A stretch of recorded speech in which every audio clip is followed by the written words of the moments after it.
Pernah satu saat kami mendengar dari guru kami satu kalimat yang sangat luar biasa. Beliau berkata, Sayyiduna Muhammadun sakana al-Madinata fazala anha al-marad. Sayyiduna Muhammad sallallahu alaihi wasallam telah menghuni kota Madinah, maka hilanglah dari kota Madinah penyakit apapun jenis penyakitnya. Fasarat mahrusatan bil malaikah, maka Allah subhanahu wa ta'ala menjadikan kota Madinah dijaga oleh para malaikat Allah subhanahu wa ta'ala karena sebab adanya Nabi Muhammad, kekasih Allah subhanahu wa ta'ala. Fakaifa idza sakana qalbak, ketika kota Madinah dihuni oleh Nabi Muhammad, hilang segala macam penyakit dan diberikan penjagaan oleh Allah subhanahu wa ta'ala lewat para malaikat Allah, maka bagaimana jikalau Nabi Muhammad menghuni hatimu? Sallu ala Nabi, Allahumma salli wa sallim wa barik alaihi wa ala alihi wa ashabihi. Ada satu kisah yang yaqulu al-Imam Abu Abdullah al-Busiri radhiyallahu anhu sahibu burdatil madih. Al-Imam Muhammad Abu Abdullah al-Busiri radhiyallahu anhu, pengarang Burdah al-Madih, beliau menceritakan keadaan beliau. Usibtu bisyalal an-nisfi, ketika aku terkena penyakit stroke atau lumpuh separuh. Faharat tabib fi shifai, maka dokter pun menjadi bingung bagaimana cara menyembuhkan penyakitku.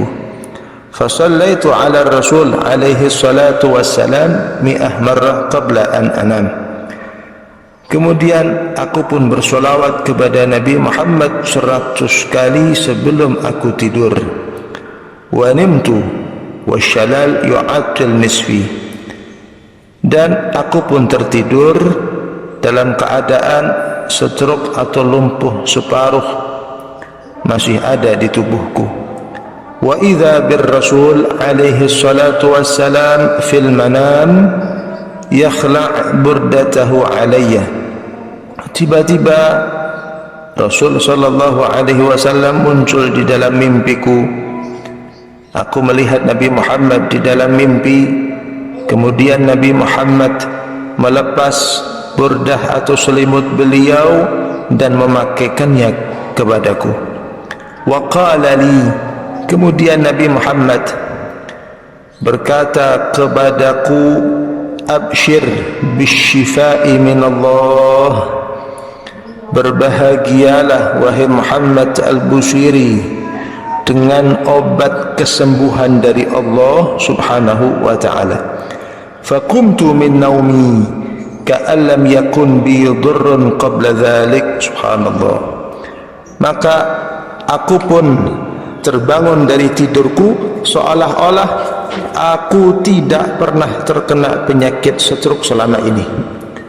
Wa ba'da an syufiya allafa al-burdata, dan setelah Al-Imam Muhammad al-Busiri disembuhkan oleh Allah subhanahu wa ta'ala, wujud kegembiraan beliau, syukur beliau, beliau menulis, mengarang kitab yang bernama Al-Burdah. Wa kana ismuha fil haqiqah Al-Bur'ah, yang dimana awalnya kitab tersebut bernama Al-Bur'ah.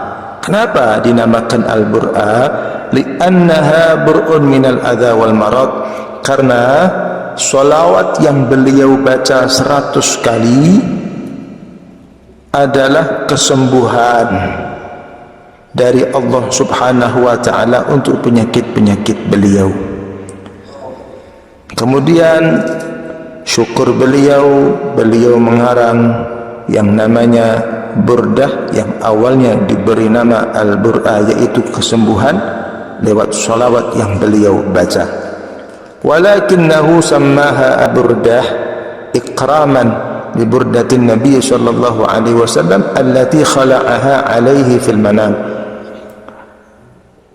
Kemudian beliau memberikan nama dengan nama Al-Burdah karena wujud untuk memuliakan selimut Nabi Muhammad, burdah Nabi Muhammad yang pernah Nabi Muhammad lepas dan Nabi Muhammad pakaikan kepada Al-Imam Muhammad Al-Bushiri di dalam mimpi beliau. Subhanallah, satu kemuliaan dari Allah Subhanahu wa ta'ala. Bahkan dikatakan oleh Syekh Abdul Salam Al-Marakishi rahimahullahu ta'ala, man qara'a qasidatal burdah lil Bushiri 'ala al-marid syafahu Allah ta'ala ma lam yahdur ajaluh. Barang siapa membacakan qasidah burdah ini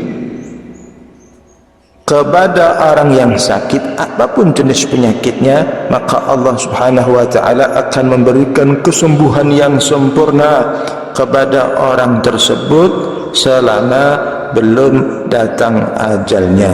Semoga Allah Subhanahu wa ta'ala memberikan barakah kepada kita di berkat as-salah ala nabi sallallahu alaihi wa ala alihi wa sahbihi wasallam.